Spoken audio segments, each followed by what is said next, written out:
अस्सलाम वालेकुम। आज हमारा लेक्चर नंबर 3 है CS402 का। तो आज का जो टॉपिक है वो थोड़ा सा इंपॉर्टेंट है, तो इसे आपने थोड़ा सा एक्टिव होकर सुनना है। तो जो पहले आज सबसे पहले हमने जो रीड करना है ना, वो है हमारा रेगुलर एक्सप्रेशन। हम ये डिफाइनिंग लैंग्वेज देख रहे थे, तो उसके बेसिकली 4 मेथड थे। पहला था डिस्क्रिप्टिव, दूसरा था रिकर्सिव और तीसरा जो मेथड था वो था रेगुलर एक्सप्रेशन। तो यहाँ पे बेसिकली उसने आपको रिकर्सिव जो डेफिनेशन थी उसकी एक और एग्जांपल दे दी। उसके हम 3 स्टेप बनाते थे। तो पहले स्टेप में आपने इस जो है ना, ये वाला एग्जांपल, इसको आपने अच्छी तरह से माइंड में रखना है। आगे चल के मैं बताऊंगा एक जगह पे यही रूल जो है इम्प्लीमेंट भी होंगे। तो यहाँ पे पहले रूल में उसने क्या बता दिया कि every letter of sigma including lambda is a regular expression. ये आपने माइंड में रखना है। उसके बाद जो स्टेप 2 में है ना, उसने कह दिया कि अगर आर वन वो कोई भी लैंग्वेज का उसने एक नेम रख दिया, R1 रेगुलर एक्सप्रेशन या रेगुलर लैंग्वेज, उसका नेम रख दिया 1 और इसी तरह 2 रख दिया है। उसने कहा कि अगर वो रेगुलर है ना, तो फिर उसने ये वाला कह दिया कि R1 जो है वो भी रेगुलर होगी। उसके बाद R1 R2 यानी कि ये इन दोनों की कंकैटिनेशन आपने पढ़ी थी। एक दूसरे के साथ जो मल्टीप्लाई कर देते हैं, एक दूसरे के साथ लिख देते हैं, तो उसे हम कंकैटिनेशन कहते हैं। तो ये वाली भी रेगुलर होगी, इसी तरह ये प्लस वाली भी रेगुलर होगी। और ये वाला इसे हम कहते हैं क्लीन स्टार क्लोजर। अगर आपको याद हो, स्टेरिक छोटा सा लगा देते थे तो उसे हम कहते थे कि ये क्लीन स्टार क्लोजर है। तो यहाँ पे ये वाला भी कह रहा है कि ये भी रेगुलर हो गए। अब स्टेप 3 में कह रहा है कि इसके अलावा कुछ भी रेगुलर एक्सप्रेशन नहीं होगी। ये वाला हम इंशाल्लाह आगे चल के देखेंगे कि ये वाली क्या चीज़ है। यहाँ पे उसने आपको एक रिकर्सिव डेफिनेशन का एक फिर से एग्जांपल करके दिखा दी है। अब यहाँ पे नेक्स्ट देखें, मेथड 3 में आज हमने देखना है कि रेगुलर एक्सप्रेशन क्या होती है और इन्हें बनाते कैसे हैं। तो ये एक इंपॉर्टेंट कॉन्सेप्ट है, एक इंपॉर्टेंट पॉइंट है। ये आपको आगे चल के बार बार रिपीट होगा, तो इसे आपने अच्छी तरह से समझना है। अब वो यहाँ पे आपको सबसे पहले एक एग्जांपल दे रहा है कि जो है ना लैंग्वेज, वो कुछ इस तरह से है। आपकी एल उसने नेम बता दिया, लैंग्वेज का नाम है। तो एल लैंग्वेज है और उसके जो आपके पास स्ट्रिंग थी वो कुछ इस तरह से थी। लैम्डा थी, एक्स थी और उसके बाद double x, 3x and so on. तो यहाँ पे देखें डिफाइंड ओवर आपको, यानी कि जो आपके पास सिंबल थे वो ये वाले थे। अब जो आप इसकी है ना लिखना चाहें, आर ही लिखना चाहे, तो आप किस तरह से लिख सकते थे? आप इस तरह से क्लीन स्टार क्लोजर से इस तरह से लिख देते थे कि या तो सिग्मा के ऊपर स्टैरिक लगा दिया, उसका वही का वही मतलब है कि आपके जो सिग्मा में करेक्टर थे ना, इसका मतलब है उन सारों के ऊपर आपका स्टैरिक लग गया है। आप इस तरह से लिख देते थे। अब नेक्स्ट जो है ना, आप इसको जो है ना ये रेगुलर एक्सप्रेशन से कैसे शो करेंगे, तो आपको क्या करना है कि एक्स के ऊपर स्टेरिक लगा देना है। अब एक्स के ऊपर स्टेरिक का मतलब मैंने आपको ऑलरेडी बताया। स्टेरिक का मतलब होता है कि जितने पॉसिबल कॉम्बिनेशन होंगे ना, वो आपको सारे प्रोवाइड करके देगा। आपको नर्सिंग भी देगा, आपको 1x भी देगा, 2x, 3x, 4x, 5x and so on. आपको 10,000 एक्स भी चाहिए तो आपको यही स्टेरिक दे देगा। आपको एक भी एक्स नहीं चाहिए तो आपको नर्सिंग लेके यानी एम्प्टी स्ट्रिंग लेके आप वो भी ले सकते हैं इसी स्टेरिक की मदद से। इसे हम क्लीन स्टार क्लोजर कहते हैं। तो रेगुलर एक्सप्रेशन में भी आपने यही काम करना होता है कि जब पॉसिबल कॉम्बिनेशन लेने होते हैं उसके ऊपर आप स्टेरिक लगा देते हैं। तो ये वाला आपका पहला पॉइंट हो गया। अब नेक्स्ट है, एक और एग्जांपल उसने करके बताई है। तो यहाँ पे वही बेसिकली वही ऊपर वाली एग्जांपल दोबारा से आ रही है, लेकिन यह क्या यहाँ पे चेंज कर रहे हैं कि वो प्लस का साइन कर रहे हैं। यहाँ पे आप देखें तो प्लस का साइन लगाया हुआ है। जब आपने इसकी आर लिखनी है ना, तो आपने आर इसकी क्या करनी है कि एक्स के ऊपर स्टेरिक की जगह प्लस ही लगाना है, बस इतना सा फर्क होगा। अब नेक्स्ट एक और एग्जांपल है। यहाँ पे आप देखें तो आपको जो दो करेक्टर है वो डिफाइन करके दे रहा है। वो सैम्पल है ए और बी। और अब इसकी जो लैंग्वेज है ना, आप किसी बनाएंगे कि एनी पॉसिबल कॉम्बिनेशन, जैसे हमने क्लीन स्टार क्लोजर में देखा था। तो हम क्या करते थे, सिग्मा के ऊपर स्टेरिक लगा देते थे। लेकिन यहाँ पे हम आर ही लिख रहे हैं, तो आर ही में आपने क्या करना होता है कि जितने आपके सैम्पल है ना, वो लिख के उसके ऊपर आपने स्टेरिक लगा देना है। बात तो वही की वही है कि सिग्मा के ऊपर आप स्टेरिक लगा रहे हैं या आप ये जो उसके करेक्टर है उसके ऊपर स्टेरिक लगा रहे हैं। तो वही चीज़ ही कर रहे हैं, इसको हम रेगुलर एक्सप्रेशन कहते हैं।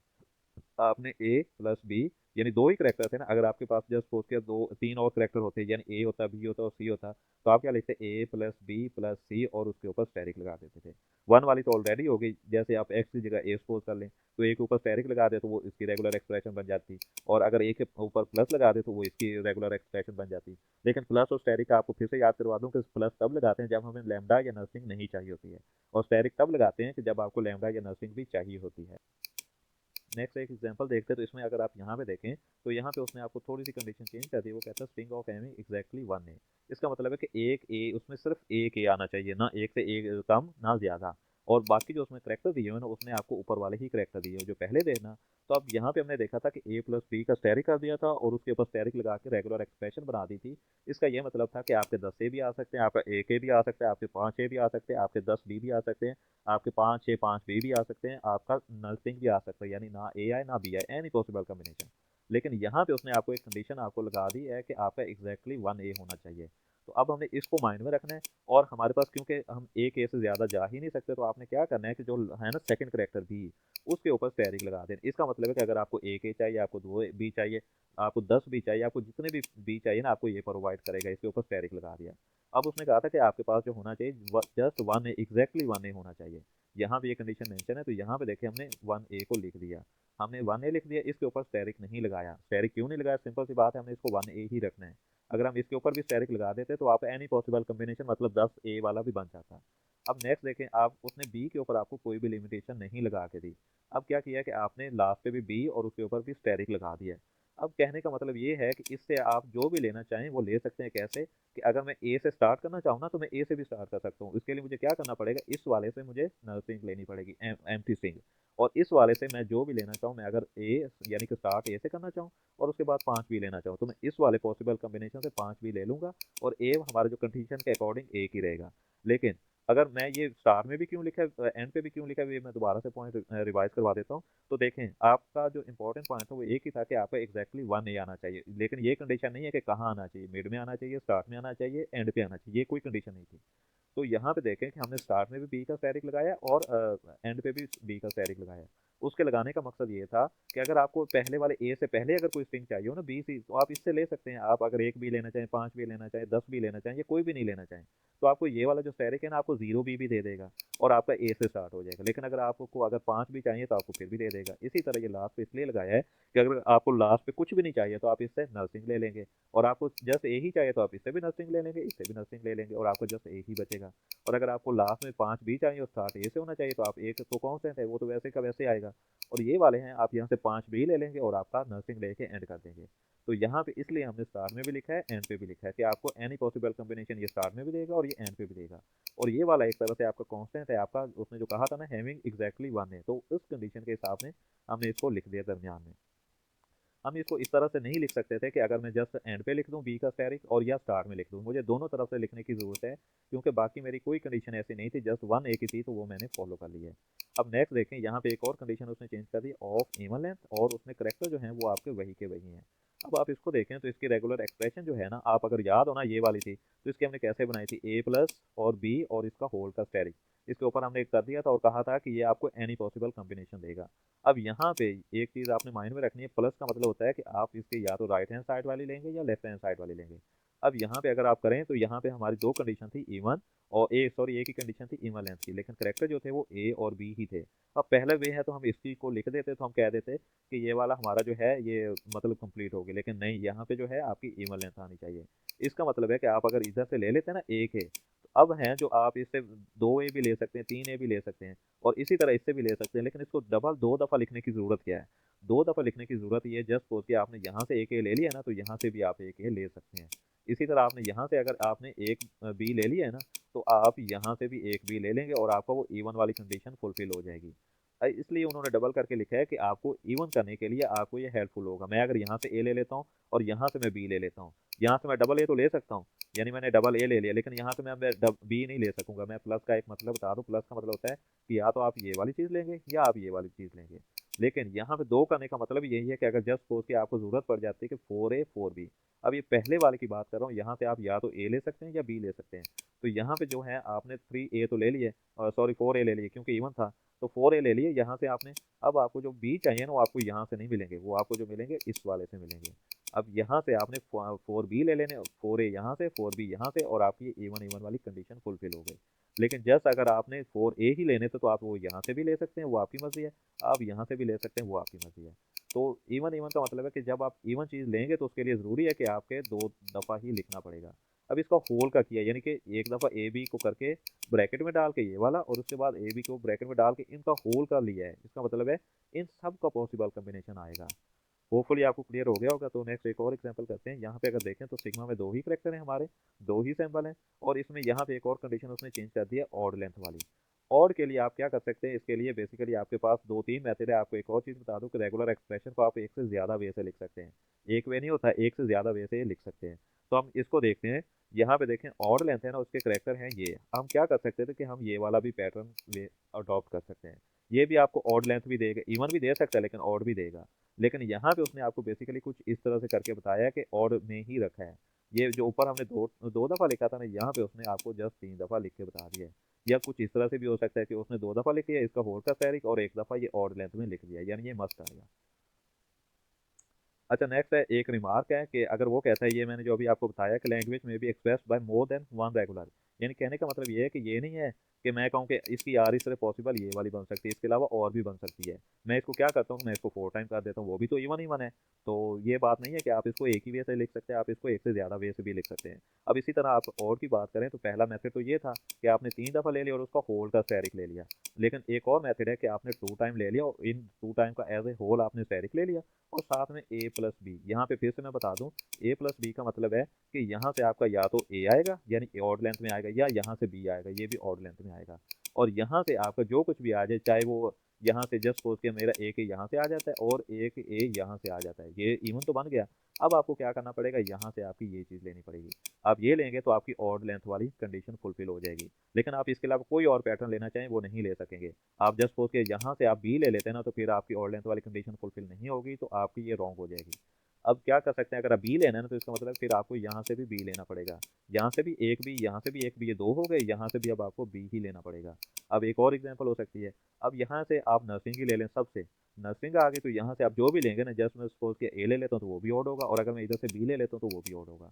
तो कहने का मतलब है कि एक आर ई को आप एक से ज़्यादा वे से लिख सकते हैं, और आपने यहाँ पे उसने आपको रिमार्क में बताया हुआ है, यहाँ पे आप हाईलाइट कर लेंगे। नेक्स्ट कुछ एग्जांपल देखते हैं। आपको जो पहली एग्जांपल है ना, वहाँ पे उसने आपको बताया था कि एग्जैक्टली वन है, यहाँ पे अगर आप देखें तो एटलीस्ट वन है।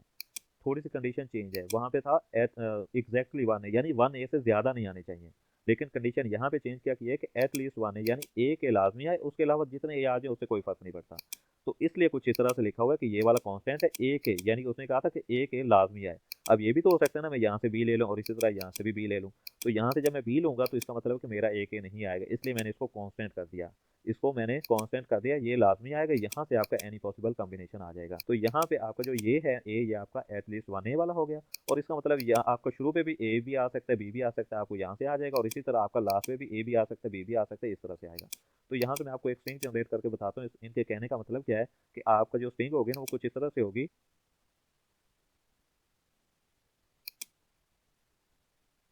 यहाँ पे देखें, आप जो पहले वाले पार्ट से है ना, जस्ट सपोज कि आपने 3 ए ले लिया, आपके 3 ए आ गए। अब ये जो मिड वाला है ना, ये मैंने जस्ट स्पेस इसलिए दिया ताकि आप लोगों को शो करवा सकूं, सॉरी ए। तो आपका ये कांस्टेंट है, ये जो मिड वाला है, और साथ में आखिर पे आप जो भी लेना चाहें, आप यानी बी लेना चाहते हो तो बी भी ले सकते हैं, आप ए लेना चाहें तो ए भी ले सकते हैं, आप नल स्ट्रिंग भी ले सकते हैं। यानी कि आपने स्ट्रिंग एंड करनी है ना, तो आप क्या करेंगे, यहाँ पे आप नल स्ट्रिंग ले लेंगे।